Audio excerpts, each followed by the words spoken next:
Companies are using new approaches to fire employees, and it's not always very effective and sometimes quite costly as well. I'll explain what those approaches are and a better way to deal with these types of issues in this video.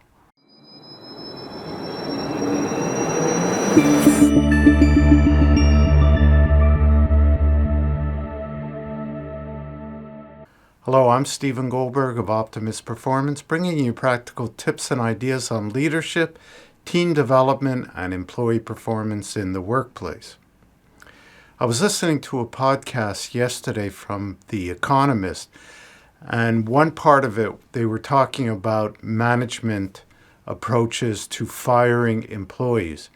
Now, it's always been difficult, depending who you are, of course, to fire people. I'm thinking of Donald Trump pops into my mind right now, and he seems to enjoy it. But most of us find it not a very pleasant experience to tell somebody that they're terminated. And companies in the past, or still actually, are using various approaches to facilitate that process or that task. One of them, according to The Economist, is to make the employee want to quit by kind of demoting them, putting him into a physically unpleasant situation in their workspace, or giving them mundane tasks to do, which is kind of like a demotion. Other companies in the past, and maybe they're still doing this, and they mentioned Amazon as one, would actually pay people to leave. So give them a cash incentive.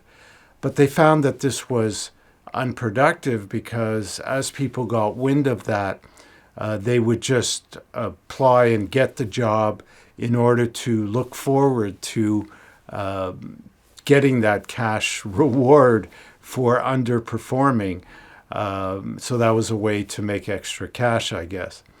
And what they've turned to now, it seems, is that the people that they want to fire, they bring into workshops where they have them identify what motivates them in life. And then they will have them look at the job and what are the motivators in the job in terms of what needs to be done, tasks and responsibilities. And the person can see a clear contrast to what the job requires in terms of wanting to do the job, the motivation to do the job, versus what motivates them in life. And they found that this was a good way to have people quit on their own, and all they had to do was provide those workshops. So when I look at these, obviously I think of, well, why do you hire people that aren't suited for the job or motivated to do the job, going back to the workshop example. And so I propose to practice prevention and hire smarter using data. Now, I've talked about this in a lot of videos. To collect that data, you need a tool. A psychometric assessment is the tool because it's reliable, depending on the one you use. Of course, the one I use with my clients is the PXT Select. I've spoken about that in a lot of my videos. But I just want to show you a sample report. So you could see here the graph of the what we call the job fit for the person. It measures thinking style, behavioral traits. You see percentages next to each category that I'm mentioning. And what I wanted to point out was the interest section where this person has a 72% match. Now, what does all this mean? Overall, at the top here, you see 70% fit for the job. And then it's broken down by category. So the shaded area is what we call the performance model. for the job, what the job requires, and the OC is the initials of the person, where they score on this graph for each of these categories or dimensions. So in this case, this sample report, under the performance model, the top 3 that the person should have to feel motivated for the job is enterprising, which is related to sales, people service, wanting to help people, and financial admin, liking to crunch numbers, organize things, administrative work, financial work.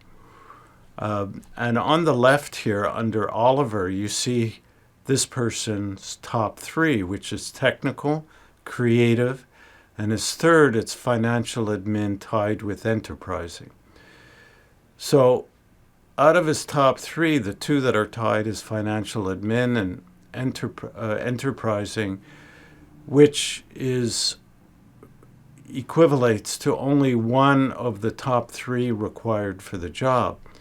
So this person will not feel fully motivated to perform the job, and eventually want to look for something else that meets more their motivation, because motivation equals satisfaction. And as human beings, we're constantly seeking satisfaction, contentment. And that's why when people are in a job that they're not fully motivated or closely motivated to perform, they end up looking for other ways to feel satisfied. Maybe going and, chatting with people if their people service is top interest, or enterprising if that's one. They maybe they're, and it's not required for the job. Maybe they're going to escape to online gambling where there's that element of risk, or just daydream, whatever, to avoid actually doing the job, because the more and more they do it, they find they don't like it. And eventually they'll get fired or they'll look for something else, which is really the subject of this video. What I'm trying to say is really practice prevention. Everybody preaches the importance of using data in business, and yet we're not using it, or many companies still aren't using it when they hire to collect that data, because what I'm showing you here is not something you can determine on your own in a continuous and a reliable fashion for everybody you're hiring, because you can't know if they're telling you the truth or not. So the key thing is to use a reliable tool to collect the data. That's what experts are saying about everything that we do. It's all data driven, yet many companies still don't use a tool when they're hiring people. And the thing is to use the right tool. In this case, we call this job fit, matching somebody to the performance model, the requirements for the job. And that is the most effective type of psychometric assessment, rather than one that is like a DISC-based, a Myers-Briggs, or predictive index, which is very popular. They don't have performance models. They're not recommended for hiring. And so you want to practice prevention, use the right tool, collect the right data, and then you could lower your turnover, improve your productivity and performance, and not have to deal with the cost of turnover, of firing, all that stuff. So I hope this makes sense to you. And if you'd like to have a test run of this tool, you can request that through a link in the description of the video, or to have a demo, a live demo. I'd be happy to present that to you. I have other videos on using tools like the PXT Select, or also on the PXT Select, as I mentioned. So you could check that out. Put links to those videos in the description. If you haven't already subscribed, I invite you to do so and turn on notifications to get news of new videos. Thank you for listening, and we'll talk again soon.